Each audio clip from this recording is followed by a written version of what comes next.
L'histoire continue encore et toujours sur la Murciélago, et plus particulièrement au niveau du moteur, car nous avons dû le démonter à nouveau et vous n'allez pas croire pourquoi nous l'avons fait. En sachant ce que nous savons aujourd'hui, pensez-vous que 100 000 livres sterling était un peu trop cher pour cette Murciélago? Mais depuis que je l'ai acheté, j'ai démonté le moteur et j'ai trouvé de multiples raisons pour lesquelles cette voiture n'a pas roulé depuis plus de 7 ans. Ils les ont littéralement boulonnés avec les doigts. Mais alors que nous pensions l'avoir presque reconstitué, nous avons dû le démonter entièrement encore une fois. Ce qui nous ramène à notre endroit préféré au monde, Lamborghini. De retour pour les courses hebdomadaires. Je deviens maintenant un habitué des lieux. Mais voir toutes les Lamborghini dans le showroom ne fait que renforcer ma motivation à remettre ma Murciélago sur la route. Après tout, cette voiture est la voiture de mes rêves. J'en ai toujours voulu une et on m'a toujours dit de ne jamais renoncer à mes rêves. Nous avons appris déjà beaucoup de choses sur la Murciélago et c'est comme si nous n'en étions qu'au début. Malheureusement, dans la dernière vidéo, nous avons appris qu'en essayant de séparer les lentilles des phares, ils utilisaient du verre au lieu de plastique. Et le meilleur dans tout ça, c'est qu'on ne peut pas acheter la lentille en verre séparément. Il faut acheter le phare complet pour plus de 10 000 livres sterling chez Lamborghini. Et c'est la même raison pour laquelle vous voyez une Murciélago absolument immaculée, mais qui a toujours des lentilles embuées. Parce que personne n'ose les réparer. Mais j'ai une solution pour ces lentilles de phare, et elles ne coûtent que 300 livres sterling. Mais on m'a proposé 1800 livres sterling pour cette lentille de phare si j'arrive à l'enlever sans la casser. Je vais donc la donner à Chris, et si t'arrives à l'enlever, il y aura 400 livres pour toi. Merci, Matt. Nous reviendrons avec Chris tout au long de la vidéo, mais pour l'instant, je dois remettre la Murciélago sur la rampe, car nous avons encore du travail à faire sur les pare-chocs. Dans la dernière vidéo, j'ai enlevé le pare-choc avant. Et dans cette vidéo, je vais enlever le pare-choc arrière. Après avoir enlevé les roues arrière, j'ai découvert un système à 2 amortisseurs sur la suspension. Et il semble qu'Aibach ait fabriqué les ressorts pour cela. Et ce sera plus que probable que Bilstein aura fabriqué les amortisseurs. Ces deux entreprises sont assez proches de chez moi, ce qui laisse présager le meilleur pour la reconstruction de la suspension. Mais en commençant à retirer les grilles du pare-choc arrière, j'ai trouvé quelque chose. Voici donc un autre problème qui m'inquiétait un petit peu. Lorsque j'ai vu ce câble au moment où j'ai acheté la voiture, j'ai pensé que ce serait pour cette raison, et maintenant, je pense effectivement que c'est le cas. Il y a donc un câble ici dont nous avons d'abord pensé qu'il était destiné à une caméra arrière pour les sorties sur circuit. Mais comme nous l'avons soupçonné, ce câble semble aller dans le ventilateur du radiateur et il est relié à la terre, par là. Ce n'est certainement pas Lamborghini qui... Eh bien, c'est un peu inquiétant parce que raison numéro 1, soit parce qu'ils ont branché le ventilateur et qu'ils ont un interrupteur dans la voiture pour garder la voiture au frais parce qu'elle est probablement allumée toute la journée pour les journées de piste, ce qui est une possibilité. Et raison numéro 2, vous vous souvenez dans une vidéo précédente que la batterie a été branchée dans le mauvais sens et que ça a fait frire les horloges. Eh bien, il est possible qu'une partie de l'ECU qui indique au ventilateur quand se mettre en marche, comme un capteur de température, ait été grillé, de sorte qu'il faut maintenant un interrupteur permanent dans la voiture pour maintenir le ventilateur en marche. Super. Est-ce qu'il y a un autre fil relié à celui-ci? Je vois pas vraiment ce qu'il y a à l'intérieur. Eh bien, on verra bien si... Celui-ci est déjà connecté. Celui-là va à une prise réelle? Ouais. D'accord, donc, pour une raison ou pour une autre, celui-ci a été recablé. Il a pu avoir un accident. Les fils ont été arrachés et ils ont pu refaire le câblage. Ou le CU est grillé et ils ont fait ça pour pouvoir mettre le commutateur du ventilateur dans la voiture, alors que je sais même pas où se trouve le commutateur, j'ai jamais vu d'interrupteur. Et le problème devient encore plus étrange pour le ventilateur du côté droit du moteur. Il est branché comme d'habitude. Je suppose que celui-ci fonctionne.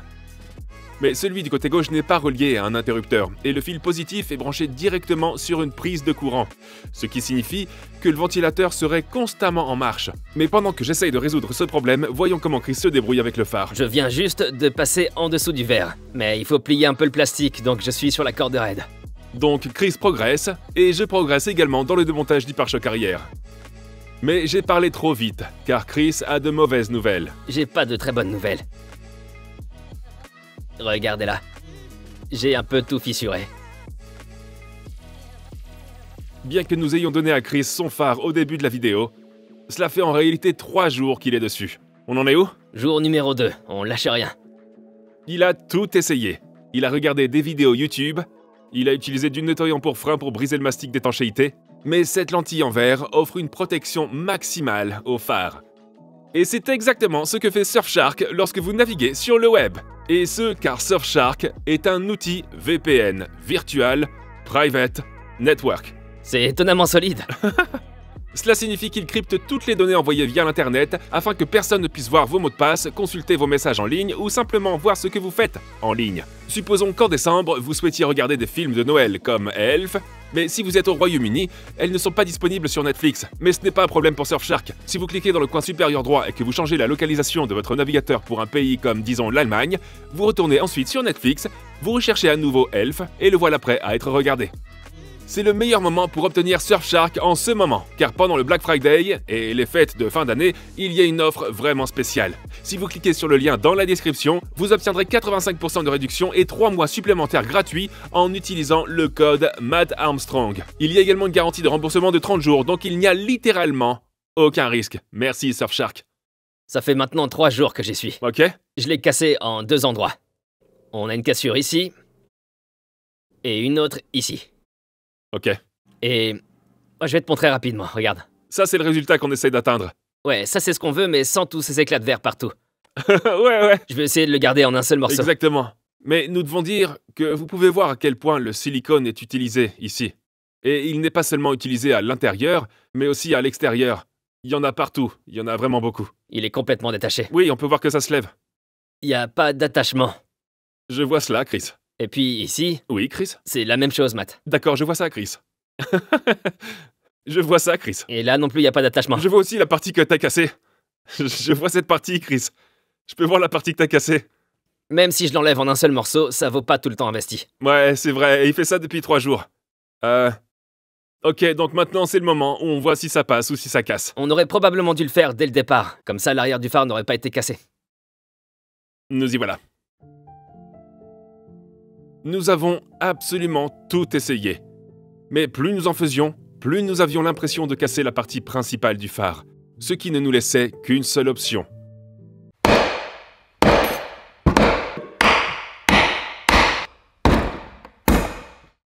Et même celle-ci s'avérait difficile. Voyons si ça fonctionne. Jusqu'à ce que nous réalisions que l'arrière du verre pouvait être le point faible. Ouais Voilà, on a trouvé le point faible. Nous célébrons une perte de 10 700 livres. Oh mon Dieu. Je vais jamais récupérer mon temps perdu. Nous n'avions pas le choix. Et il semble que j'ai beaucoup de nettoyage à faire maintenant. Et après avoir nettoyé cela, nous allons jeter un coup d'œil à la boîte de vitesse, qui ne devait pas être démontée jusqu'à ce que nous ayons vu cette vidéo, que nous avons postée sur la chaîne MK2. La première chose à vérifier est la butée d'embrayage. Nous voulons éviter de la remplacer. Car chez Lamborghini, elle coûte 2800 livres sterling, plus la TVA. La butée est chargée de pousser le ressort du diaphragme sur le couvercle de l'embrayage, qui à son tour libère l'embrayage. Et la butée est poussée par la pédale hydraulique.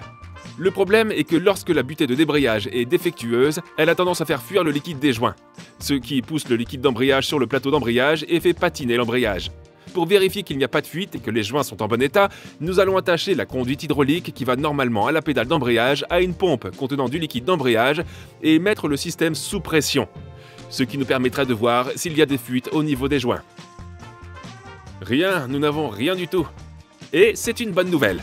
Même si, sur une voiture normale, il faudrait probablement remplacer le palier de débrayage lorsque la boîte de vitesse est démontée. Pour 3000 livres sterling, je m'assure de tirer le maximum de la durée de vie de la mienne. Maintenant, il est temps de tout enlever de la boîte de vitesse. Et la mauvaise nouvelle, c'est que la boîte de vitesse semble avoir déjà été démontée. Une fois le couvercle de la boîte de vitesse enlevé, nous pouvons voir tous les engrenages et les synchros. Et la première chose à faire est de vidanger toute l'huile pour savoir s'il y a des traces d'éclats de métal. Mais jusqu'à présent, tout va bien. L'huile semble assez propre. Je n'ai pas beaucoup d'expérience en matière de boîte de vitesse. En fait, je n'en ai aucune. Donc, si j'essayais de vous expliquer comment cela fonctionne, je me tromperais probablement. Mais la seule façon de vérifier si quelque chose est endommagé est de le faire visuellement. Nous pouvons voir si l'une des dents des engrenages est cisaillée ou si l'une des synchros est rugueuse. Et après une longue inspection, tout semble être en ordre. Jusqu'à ce que nous remarquions quelque chose en le remettant en place. Il semble qu'à chaque vidéo, nous découvrons quelque chose de nouveau avec la Murcielago, et ce n'est pas différent dans cette vidéo. Cette boîte de vitesse ne provient pas de cette voiture. Il existe une version manuelle et une version électrique de la Murcielago, et cette boîte de vitesse était une version électrique. D'après ce que nous supposons en tout cas, ce trou, eh bien, nous ne trouvons aucun capteur qui y entre. Nous ne comprenons pas pourquoi il est là.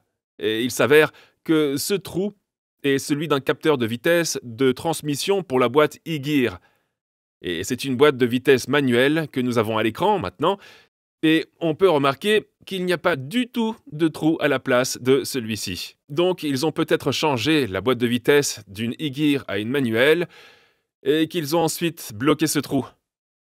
Je n'en ai absolument aucune idée. Certains d'entre vous diront qu'il s'agissait d'une boîte électronique qui a été reconvertie en boîte manuelle, mais toutes les Murcielago 2022 étaient manuelles. Donc, il n'y a aucune chance pour que cela soit le cas. Il est donc plus probable que ce qui s'est passé, c'est qu'ils ont remplacé la boîte de vitesse manuelle qui était probablement partie ou cassée, comme vous l'avez vu dans cette vidéo.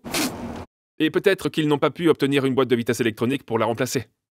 Ah, cela nous remplit de confiance. Fais la démonstration.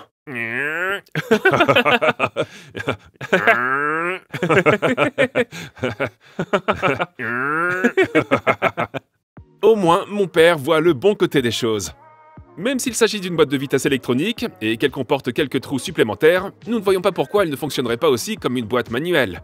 Car la boîte de vitesse électronique n'est en fait qu'une boîte de vitesse manuelle automatisée. C'est de mieux en mieux, c'est de mieux en mieux. Regardez ces deux trous qui ne sont pas censés se trouver au sommet de la boîte de vitesse. Et qui sont en fait percés. Je peux vous dire exactement pourquoi ils sont percés. Parce que quelqu'un s'est montré un peu courageux. Nous pensons que ces deux trous semblent s'aligner sur les trous situés au-dessus de la boîte de vitesse. Mais heureusement, ils n'ont pas traversé la boîte de vitesse. Alors on peut dire qu'on l'a vraiment échappé belle, les gars. Merci beaucoup. En attendant, nous en revenons à la question des phares. Finalement, environ un épisode plus tard, nous avons obtenu ce pourquoi j'avais initialement décidé d'enlever les lentilles. Deux phares exposés, et ce n'est même pas le noir qui est à l'origine de l'aspect. Ce n'est pas ça qui est à l'origine de l'aspect laiteux. C'était le verre lui-même qui s'embuait. Il était presque brûlé. Alors c'est une bonne chose que nous l'ayons enlevé, et nous allons avoir des phares joliment restaurés. Et la raison pour laquelle nous avons dû casser la vitre, c'est parce que Chris a fait du... Wow. Ouais, Chris a fait du... Tu me dois toujours 400 livres. Pourquoi? Pour avoir cassé un phare? J'y ai passé 3 jours. Attends, je vais te montrer. Ça, c'était moi. Mais ça, c'est toi. Ouais, ça c'est moi. Mais je pense qu'il est rattachable. On peut le recoller. Ça doit pouvoir se recoller. Une chose que nous allons faire avant... Enfin, que je pense que je vais faire, laissez-moi savoir. Enfin, je me suis engagé à le faire maintenant. Vous voyez ces parties argentées ici? Je pense que je vais les peindre en noir, ce qui lui donnera un air plus diabolique. De plus, je ne pense vraiment pas que quelqu'un ait déjà fait cela sur une Murcielago. Il y a sûrement une raison à cela, mais découvrons-la. Ouais, je pense que c'est parce qu'ils peuvent pas ouvrir les lentilles. Mais je vais le faire et je pense que ce sera la seule avec des petits cercles noirs à l'intérieur. Non? Nous pourrions bien nous l'approprier pendant que nous y sommes, et lui faire quelque chose d'unique. Et je pense que cela pourrait avoir l'air plutôt cool. J'aimerais également rappeler à tous ceux qui regardent cette vidéo et qui ne sont pas abonnés de cliquer sur le bouton s'abonner ci-dessous, car c'est totalement gratuit et cela vous permet de rester au courant de la construction de la Murcielago. Pour l'instant, j'ai ajouté un peu d'apprêt gravé et un peu de peinture noire satinée. Et j'ai l'impression d'avoir pris la bonne décision. Les phares commencent à avoir l'air méchants comme tout.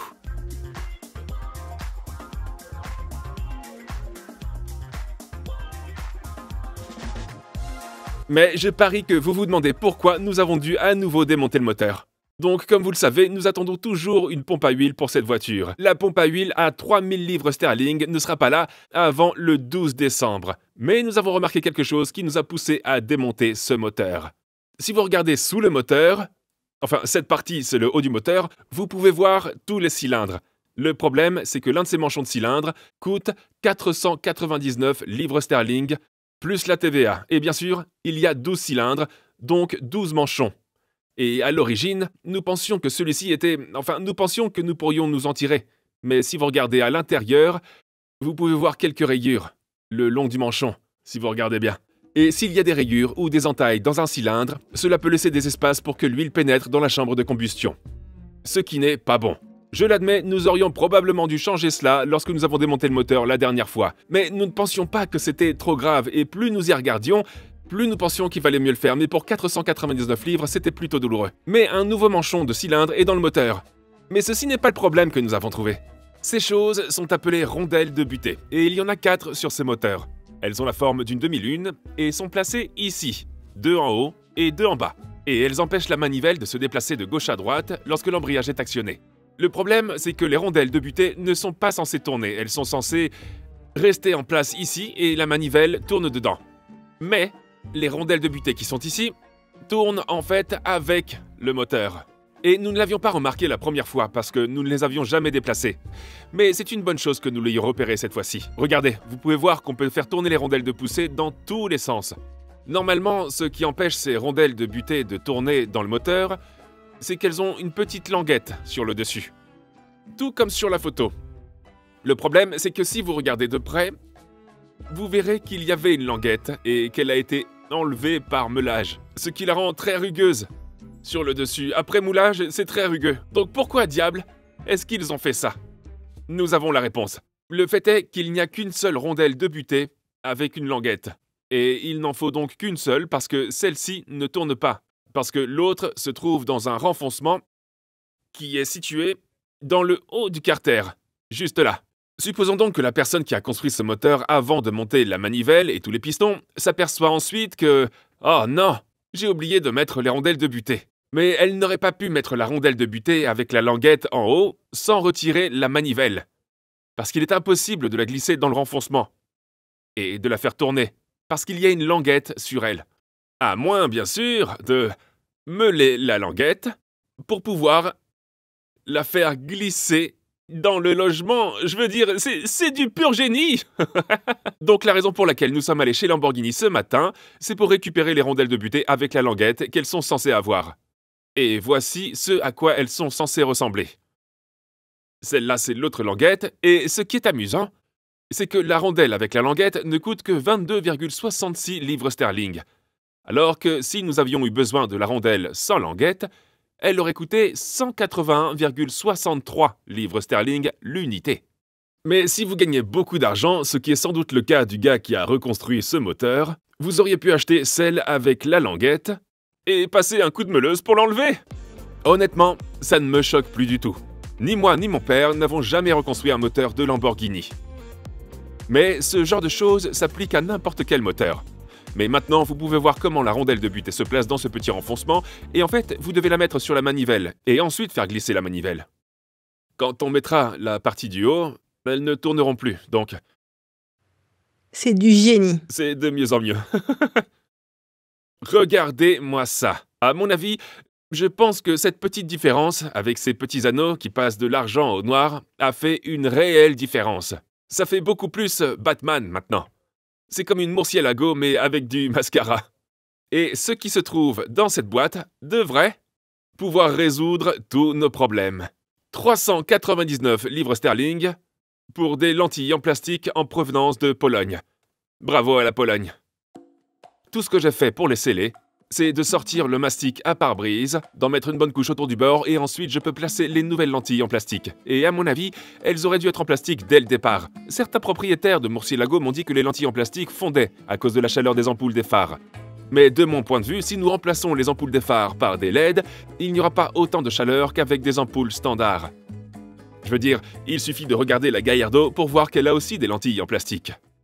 Je pense que ces lentilles de phare en plastique ont apporté une réelle amélioration. Je veux dire, pour une somme de 399 livres sterling, elles sont super brillantes et l'ajustement est en fait très agréable. Vous ne pourrez pas voir les côtés, les ailes les cacheront. Avec le centre noir maintenant, ça a l'air absolument diabolique avec un côté Batman. Je pense que ça mérite une note de 10 sur 10. Peut-être que vous, votre petit ami, votre mère ou votre père, a acheté un porte-clés Money Pit. Et vous pouvez aussi avoir ces mêmes porte-clés en cliquant sur le lien dans la description. C'est parfait pour... comment on appelle ça, une petite surprise de Noël? Pour remplir les chaussettes de Noël. C'est parfait pour remplir les chaussettes de Noël. Merci beaucoup d'avoir regardé cette vidéo. Si vous l'avez appréciée, abonnez-vous et donnez-moi un like. Et je vous verrai dans la prochaine vidéo. Peace out. J'ai jamais été si heureux de faire quelque chose de ma vie. Regardez l'épaisseur de ce verre, c'est de la pure folie. La 3e vitesse coûte 2600 livres. C'est assez cher pour une vitesse. Est-ce qu'il y a des vitesses qu'on préfère s'il y en a plus? Ouais, on a la 5e vitesse. La 5e vitesse coûte 380 livres.